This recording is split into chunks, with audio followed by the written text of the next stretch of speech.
निकालो बाहर विराट कोहली को, निकालो बाहर रोहित शर्मा को, वापस ले लो कप्तानी रोहित शर्मा से।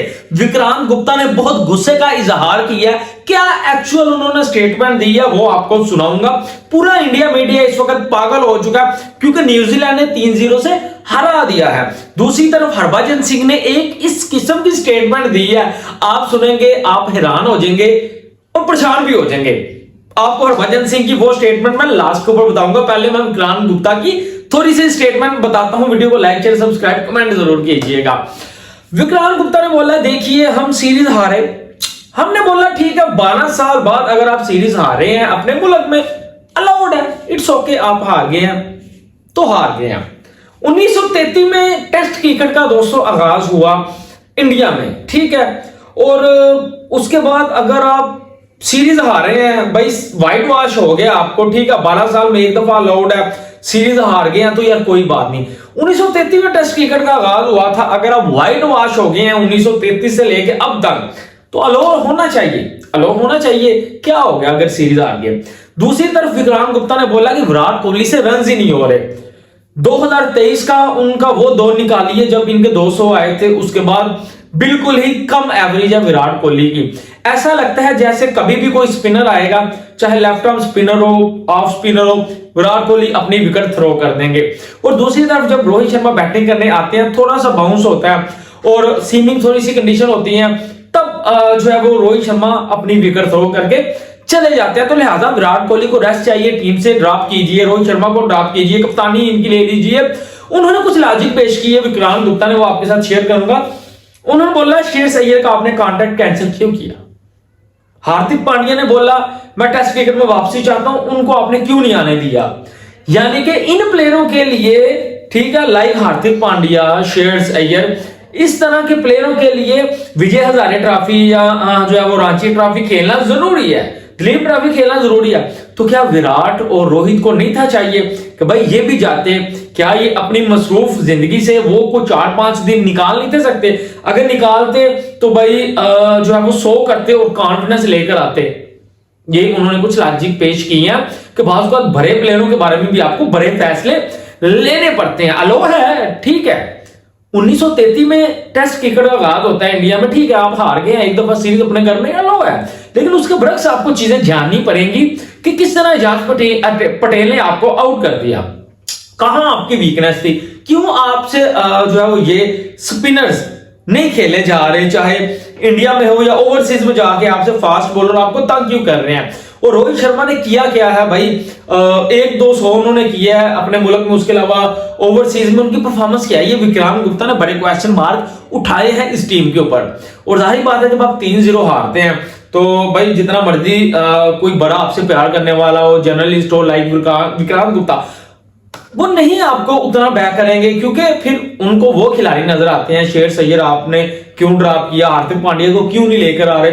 सुंदर के बारे में उन्होंने बोला कि यार वेल डन, सुंदर ने भाई परफॉर्मेंस की थी, ठीक है, उधर विकेट ली, फॉरन टीम में आए, कॉल हुई, इधर भी आकर उन्होंने विकेट्स ली, रन्स किए, वो एक अच्छा साइन है जो इस टूर्नामेंट से निकल के आया सुंदर। दूसरी तरफ ऋषभ पंत अगर जो है वो 20-25 मिनट और खेल जाते हैं, विक्रांत गुप्ता कह रहे हैं शायद हम मैच जी जाते हैं, लेकिन जिम्मेदारी कौन लेगा। शुभमन गिल के बारे में उन्होंने बात की कि आपको गेम का सेंस होना चाहिए कि पहली इनिंग में अच्छी इतनी जबरदस्त बल्लेबाजी करके 90 करके, और दूसरी इनिंग में आपको ये समझना पड़ना था कि एजाज पटेल बॉल को अंदर भी लेकर आते हैं, और जब उनका इतना बॉल अंदर आ गया आप बोल्ड हो गए, आपको वहां देखना था।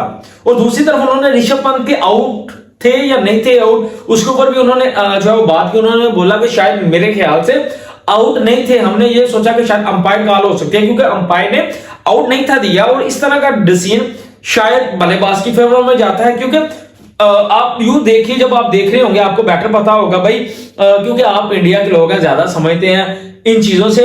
पाकिस्तानी ये कहते हैं कि अंपायर ने यार ये फैसला क्यों दिया, ये क्यों नहीं दिया। आप देखें ऋषभ पंत जब खेल रहे थे उनका बैट पहले जो पैड के ऊपर लगा, बॉल उसी टाइम जो है वो गुजर रहे थे। अब निकोमीटर क्या बता रहा है कि वो बता रहा है कि शायद अंपायर ने जो जायज किया कि बॉल जो है बल्ले के ऊपर लग गई यार, तो अंपायर के ऊपर भी जो है थोड़ा क्रिटिसिज्म इंडिया वाले कर रहे हैं, लेकिन इट्स ओके। बाद में आप देखें कि अश्विन, ठीक है, जडेजा की भी पार्टनरशिप लगी पंत के साथ, लेकिन वो बचा नहीं पाए। और विक्रांत गुप्ता ने सिर्फ बोला कि भाई ऋषभ पंत के ऊपर आप डिपेंड करते रहे हैं, पहले भी आपको वही जिताते रहे हैं, तो एक अकेला ऋषभ पंत आपको कब तक मैच जितवाएगा। ये विक्रांत गुप्ता की सारी स्टेटमेंट थी जो मैंने आपको बताई। उन्होंने बोला विराट और रोहित को रेस्ट करवाइए, ठीक है। उसके बाद दूसरी तरफ हरभजन सिंह ने इस किस्म के अल्फाज बोले हैं, मैं खुद हैरान परेशान हो गया। उन्होंने बोला कि मुंबई की इस पिच के ऊपर, इस टर्निंग ट्रैक के ऊपर अगर सचिन तेंदुलकर जैसा भी प्लेयर होता तो वो भी आउट हो जाता, वो भी कुछ ना कर पाता। व्हाट इज दिस यार, हरभजन सिंह क्या कह रहे हैं यार, मैं तो हैरान हो गया हूं। इस पिच के ऊपर अगर सचिन तेंदुलकर खेल रहा होता, वो हर इनिंग में 100 करता, मैं आपको चैलेंज करता हूं। और आप डिफेंड कर रहे हैं अपनी टीम को, बजाय इसके 3-0 वो हारे हैं। यही चीज इंडिया मीडिया कह रहा है कि अगर विराट कोहली कप्तान होता तो शायद आप उसके ऊपर क्रिटिसिज्म करते, लेकिन रोहित शर्मा को क्रिटिसिज्म आप नहीं कर रहे, क्यों डर रहे हैं। 3-0 हारे हैं, बात कर सकते हैं। गौतम गंभीर से विक्रांत गुप्ता ने बोला पूछा जाना चाहिए। और हरभजन सिंह का कहना कि अगर सचिन तेंदुलकर तो उस जमाने में जो स्क्लैन मुश्ताक को, शेन वॉर्न को उस जमाने में खेले हुए हैं, इससे मुश्किल जो है वो विकेट्स थी। उन्होंने बोला भाई, हरभजन सिंह ने बोला पिच को थोड़ा बेटर कीजिए यार, ये 2-3 दिन में रिजल्ट आना ये समझ से बाहर है, आप पिच को थोड़ा बेटर कर सकते हैं ताकि चौथे दिन 5वें दिन जाके जो है रिजल्ट आए। तो ये तो बात आपको पहले सोचनी चाहिए थी, जब तक आप जीते थे तब आपने पिच के बारे में, हरभजन सिंह ने कुछ नहीं बोला। और साथ ही जब न्यूजीलैंड ने आपको जो है वाइट वॉश किया तब आपने फिल फॉरन ये स्टेटमेंट दे दी। क्या ख्याल है। तो अगर आप तेंदुलकर के बारे में ये कह रहे हैं तो ये जो आपका लॉजिक मेरी समझ से बाहर है कि तेंदुलकर अगर इस पिच के ऊपर जो खेलते मुंबई की, शायद वो भी कुछ ना कर पाते। तो ऐसा कभी भी नहीं है, वो हर इनिंग में 100 करते हैं, ये हमारा पाकिस्तानियों का मानना है। तो आप डिफेंड कर रहे हैं, आप जानबूझ के डिफेंड कर रहे हैं कि पिच बहुत मुश्किल थी। भाई एजाज पटेल ने किया ही क्या है, एक वो एवरेज सा बॉलर है और इंडिया के खिलाफ भी इसी पिच में उसने जो 10 आउट किए हुए हैं, तो उसका कोई खास रिकॉर्ड नहीं है और ना ही वो कोई इतना हाई लेवल बॉलर है। वो मिचेल सैंटनर नहीं है, वो तो जबरदस्त बॉलर है। एजाज पटेल कोई उतना हाई क्लास बॉलर नहीं है। तो ये हरभजन सिंह की स्टेटमेंट थी, ठीक है। और अगर आप मुझसे पूछे तो भाई संडे वाला जो दिन है जब से इरफान पठान ने बोला, यही हाल हो रहा है जो इंडिया टीम का। बाकी विक्रांत गुप्ता की स्टेटमेंट सिंपल है, निकालिए विराट कोहली को टीम से बाहर, रेस्ट करवाइए, ठीक है। रोहित शर्मा को रेस्ट करवाइए, कप्तानी अगर नहीं कर सकते। उन्होंने बोला विक्रांत गुप्ता ने कि रोहित शर्मा ने क्या बोला, उन्होंने बोला यार मेरे रन नहीं आए, मुझसे कप्तानी भी नहीं हुई। तो जब आपके रन नहीं आते, कप्तानी आपसे नहीं होती है। ये जो है वो सिंपल सा लॉजिक है जो हम समझते हैं और इसके ऊपर एग्री भी करते हैं। बाकी विक्रांत गुप्ता के लॉजिक से मैं थोड़ा एग्री भी करूंगा कि बाल प्लेयरों को रेस्ट चाहिए होती है और जरूरी होती है रेस्ट कभी कभार। विराट के लिए रेस्ट जरूरी है, रोहित के लिए रेस्ट जरूरी है। और दूसरी तरफ अगर आप देखें तो हरभजन सिंह के जो है वो इन अल्फाज के ऊपर मैं बिल्कुल भी एग्री नहीं करूंगा। विक्रांत गुप्ता की स्टेटमेंट से एग्री कर रहा हूं, लेकिन हरभजन सिंह की स्टेटमेंट से एग्री नहीं कर रहा कि अगर सचिन तेंदुलकर इस पिच के ऊपर होते तो वो भी जो है वो कुछ ना कर पाते। भाई नहीं, वो बहुत बड़े प्लेयर है, वो तो इससे बढ़िया स्पिनर्स को खेले तो वो जरूर जो है वो रन करते और हर इनिंग में 100 करते। तो क्या कहेंगे इन दोनों स्टेटमेंट के बारे में, जो है वो आप भी बताइएगा कमेंट सेक्शन में। वीडियो को लाइक शेयर सब्सक्राइब लाजमी कर लीजिएगा। अल्लाह हाफिज।